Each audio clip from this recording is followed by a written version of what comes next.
Cerita hantu ini berjudul Fitnah Berujung Petaka. Cerita ini dialami oleh salah satu kenalan saya sendiri, sebut saja Ibu Mayang, yang beralamat di Purwodadi, Jawa Tengah. Untuk detail desanya kenalan saya, minta disamarkan supaya tidak terjadi hal-hal yang tidak diinginkan. Langsung saja kita lanjut ke ceritanya. Awal mulanya, ada tetangga sebelah rumah Ibu Mayang bernama Ibu Siti dan Bapak Reksa yang setiap harinya berjualan sembako di pasar. Sebagai catatan, di desa Ibu Mayang ini setiap rumah satu dan rumah yang lainnya tidak berdempetan, melainkan berjarak karena tanah di sana masih luas-luas. Omset Ibu Siti dan Bapak Reksa bisa dikatakan lumayan setiap harinya karena toko sembako mereka sudah terkenal dan selalu ramai pengunjung.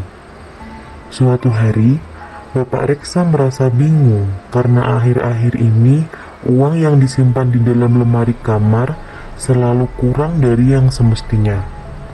Awalnya Bapak Reksa pikir itu karena dia lupa dengan nominal yang dia simpan. Tapi lama-kelamaan dia menyadari jika dia tidak lupa, namun memang ada yang mengambilnya. Sebagai tambahan informasi, Bapak Reksa ini memang memiliki pribadi yang keras dan mudah tersulut emosinya. Karena di rumah Bapak Reksa ada istri dan kedua anaknya, akhirnya Bapak Reksa mengumpulkan seluruh keluarga di ruang tengah untuk dimintai keterangan satu persatu supaya ketemu siapa yang mengambil uang itu. Kedua anaknya bilang tidak tahu menahu tentang uang itu karena mereka tidak pernah masuk ke kamar orang tuanya dan mereka pun sibuk dengan urusan sekolahnya. Dan itu memang benar. Selama ini, anak-anak Bapak Reksa tidak ada yang berani masuk ke kamar orang tuanya karena takut dimarahi. Kini tinggal bagaimana pengakuan Ibu Siti. Setelah ditanyai oleh Bapak Reksa, Ibu Siti mengaku tidak mengetahui letak uang yang disimpan Bapak Reksa karena Ibu Siti mengaku punya simpanan uang sendiri dan tidak berani membuka-buka wilayah pribadi Bapak Reksa. Tiba-tiba terdengar suara amarah yang besar dari Bapak Reksa yang terdengar sampai di rumah Ibu Mayang. Karena ternyata Bapak Reksa masih tidak bisa mempercayai pengakuan seluruh keluarganya, karena yakin salah satu dari merekalah yang mengambil uang itu. Bapak Reksa sangat marah karena nominalnya pun cukup tinggi, sekitar 25 jutaan. Saat itu, Ibu Siti dan kedua anaknya tampak ketakutan dan menangis melihat Bapak Reksa marah-marah dan membanding barang-barang di rumah mereka. Karena kondisi itu, tiba-tiba terbesit ide jahat yang melintas di pikiran Ibu Siti. Dia lalu berkata kepada Bapak Reksa, "Bapak, tenang dulu. Kita sudah berkata jujur. Mungkin suami Ibu Mayang yang mengambil uang Bapak. Dia baru saja beli motor baru, padahal sebelumnya kerja pakai sepeda. Mungkin saat kesini setor ambil sembako, dia curi kesempatan untuk masuk kamar dan ambil uang Bapak." Mendengar perkataan istrinya, Bapak Reksa yang sedang kalut itu langsung percaya dengan perkataan istrinya. Karena sebenarnya dia juga merasa curiga terhadap suami Ibu Mayang, yaitu Pak Tarno. Karena tiba-tiba sekali beli motor baru cash, padahal sebelumnya selalu bekerja dengan sepeda ontel tua. Saat itu juga Bapak Reksa yang sedang emosi menghampiri rumah Ibu Mayang dan memanggil-manggil nama Pak Tarno dengan keras, sehingga membuat tetangga lain juga keluar untuk melihat keadaan apa yang terjadi.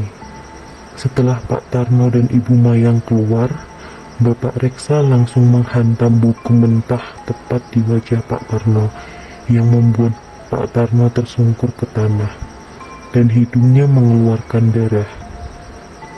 Melihat itu, Ibu Mayang marah dan bertanya kepada Bapak Reksa, kenapa dia melakukan itu, apa kesalahannya sehingga mendapat perlakuan kasar itu. Dengan lantang Pak Reksa menjawab, suamimu itu beli motor dari hasil mencuri uangku yang aku simpan di lemari. Dasar miskin gak punya adab. Mendengar itu, para tetangga yang melihat langsung berbisik dan membicarakan mereka. Setelah sanggup bersuara, Pak Tarno menjawab, saya membeli motor baru itu setelah menabung bertahun-tahun bersama istri saya, Pak. Seperti yang kalian tahu, kami belum memiliki anak. Mudah bagi kami untuk menyisihkan uang, walaupun dari sedikit demi sedikit. Mendengar jawaban Pak Tarno, Bapak Reksa tetap tidak percaya dan terus mengumpat hingga mengucapkan, saya tunggu besok, uang saya harus kalian kembalikan. Kalau tidak, kalian akan tahu akibatnya.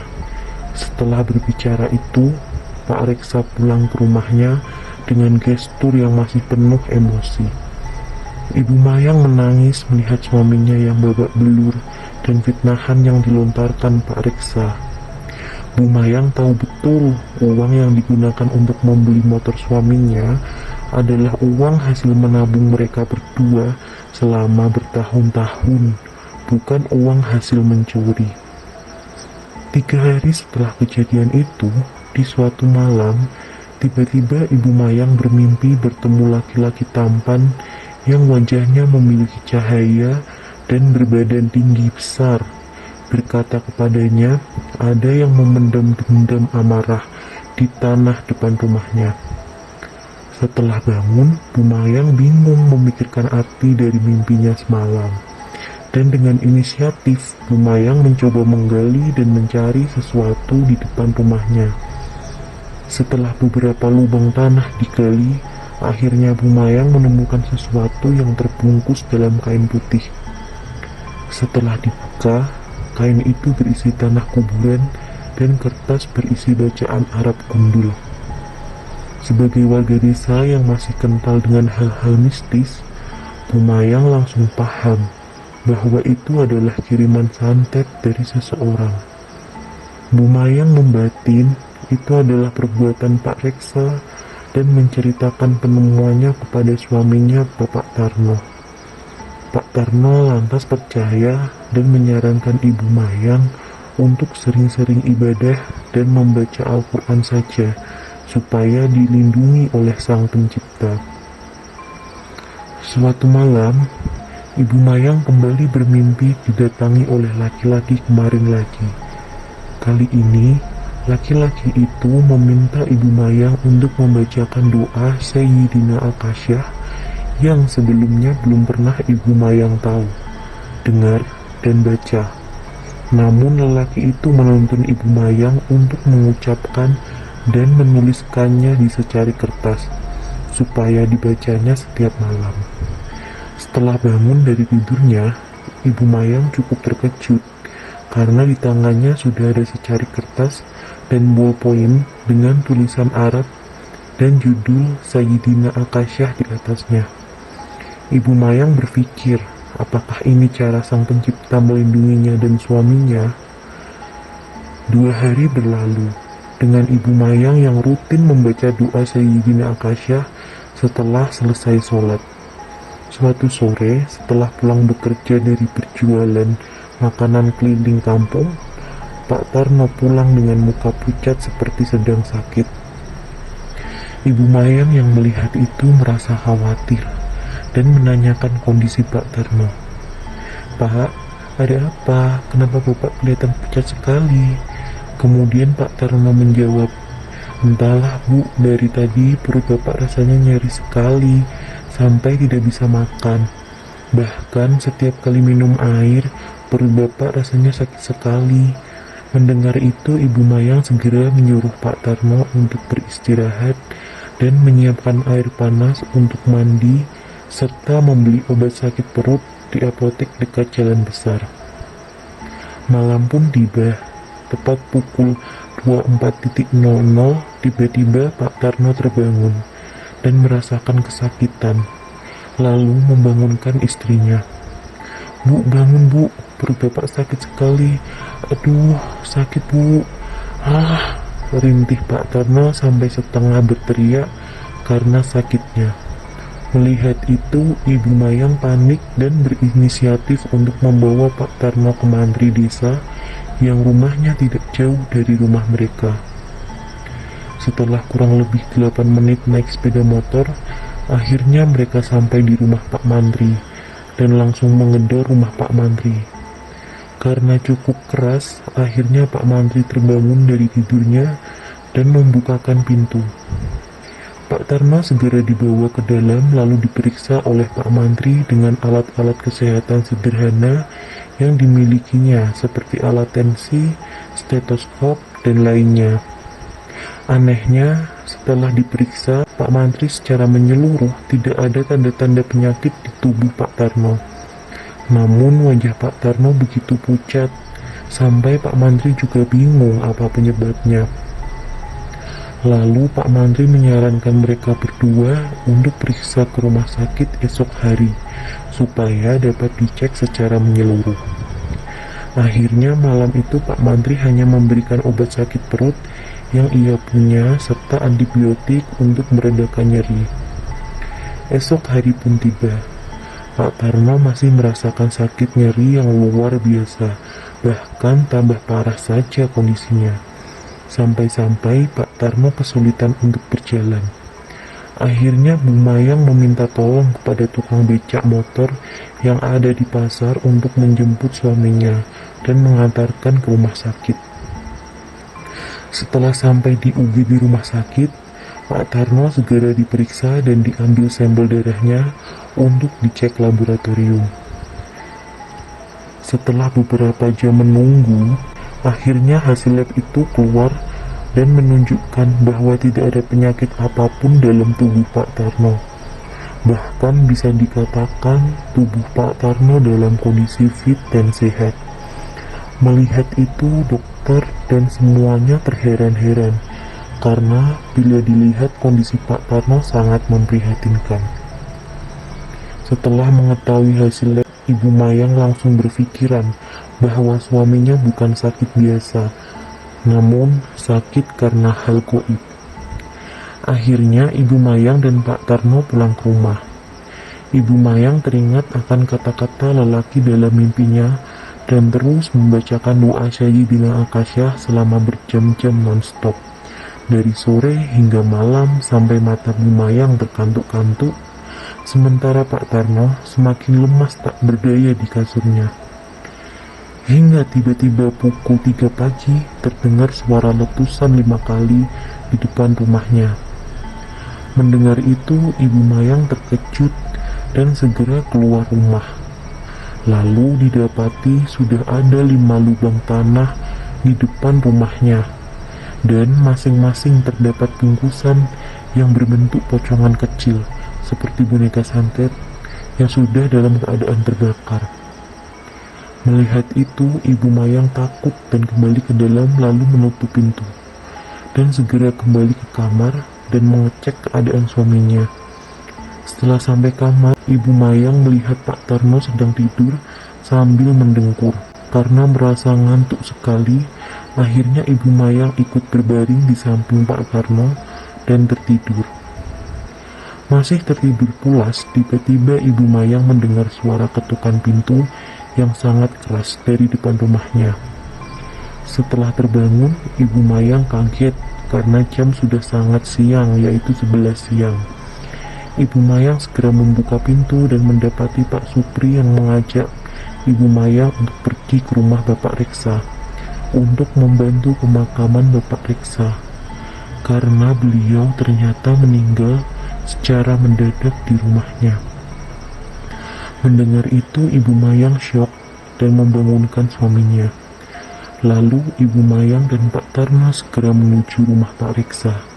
Di sana, Ibu Mayang langsung bergabung dengan ibu-ibu lainnya untuk membacakan surat Yasin dan Pak Tarno juga bergabung bersama bapak-bapak lainnya. Di saat sedang membaca doa, tiba-tiba tangan Ibu Mayang ditarik oleh Ibu Siti masuk ke dalam kamar Ibu Siti. Di situ Ibu Siti meminta maaf kepada Ibu Mayang dan mengakui segala perbuatannya. Ibu Mayang, saya minta maaf sama Ibu. Saya telah memfitnah suami Ibu ke suami saya bahwa sudah mengambil uang suami saya. Padahal saya yang sudah mengambil uang itu. Selama ini saya diam-diam berselingkuh dengan seorang teman di pasar karena saya betul-betul tidak tahan dengan perlakuan suami saya yang kasar dan sering main tangan. Saya mengambil uangnya untuk persiapan saya kabur dari rumah dan menikah dengan selingkuhan saya. Karena selingkuhan saya tidak punya cukup uang. Saya mohon maaf yang sebesar-besarnya, Bu. Mendengar hal itu, Ibu Mayang sangat marah dan langsung bergegas pulang mengajak suaminya. Sampai di rumah, Ibu Mayang menceritakan apa yang sebenarnya terjadi kepada suaminya.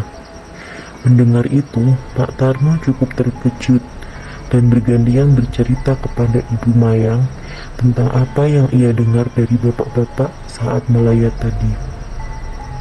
Bu, tadi bapak-bapak juga bercerita ke bapak kalau mereka sempat melihat Pak Riksa menggali-gali tanah di depan rumah kita beberapa kali.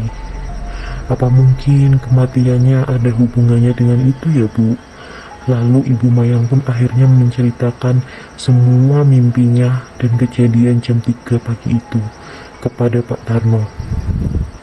Mendengar itu, Pak Tarno terkejut, lalu mengajak sang istri untuk lebih memperbanyak ibadah dan doa supaya di masa mendatang tidak mengalami hal seperti ini lagi.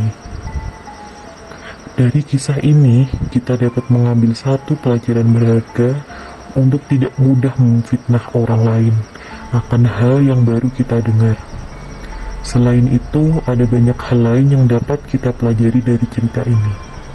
Sekian cerita dari saya, selamat beristirahat.